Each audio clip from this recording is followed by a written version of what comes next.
What do pizzas have to do with designing more efficient teams? In the next few minutes, you're going to learn how you can use pizzas and organizational design strategies to make your teams more efficient. If you're new to this channel and you're keen to learn the latest tips, tricks, and tools for working more effectively with data, please hit the subscribe button for weekly videos. It's often thought that increased communication can lead to more efficient teams. This was certainly the thought of a number of managers at Amazon who made this suggestion at an Amazon offsite. What was Amazon CEO's Jeff Bezos' response to this? No, communication is terrible. The rationale behind this response is increasing the number of people you're required to communicate with rapidly increases the amount of time required to process communications. By how much, you say? Well, if you had a team of 5 people who needed to communicate with each other, that would mean 10 lines of communication. This can be calculated using the formula n times n minus 1 divided by 2. Given this formula, we can see what happens as we increase the team size. At a team size of 10, the number of communication lines will have increased to 45. 4.5 times higher for just double the team size. At a team size of 50, you already reach a staggering 1,225 connections. Are you still wondering why you can no longer manage your email inbox or why your calendar seems to be constantly full of back-to-back meetings?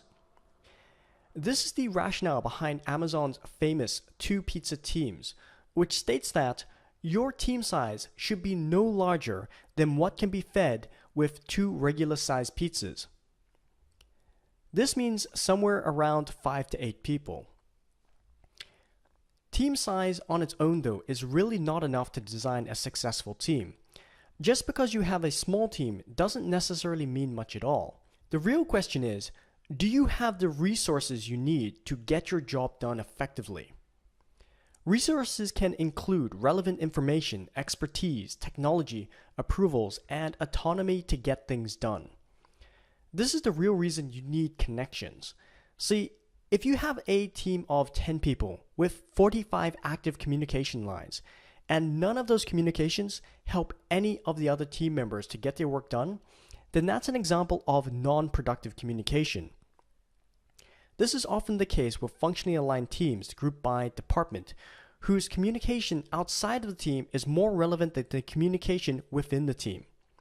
Internal team communication may only be a formality since the team is functionally grouped. The team may occasionally meet to share status updates on what they're up to, but if this is not relevant to the rest of the team, then this is time wasted. Best practices and lessons learned are best shared through asynchronous communication, such as documentation and training material, which can be consumed by the relevant people on a just-in-time basis.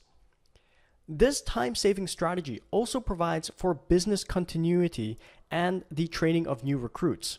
What you really want to do when designing teams or even individual roles is to design as much self-reliance and autonomy into the team or role as you possibly can. Point your teams in the right direction and let them do what they do best. That's what you hired them for, isn't it? This may mean creating permanent or temporary teams around cross-functional, cross-department lines so that everyone working on the team can share a common objective and increase the speed of communications relevant to achieving that objective. What about things like security and operational risk? Give your teams what they need to succeed, but not more. Set up your environment to limit the impact of any intentional or unintentional damage to your organization. If someone has access to delete all of your files, that's really something that you have to address first.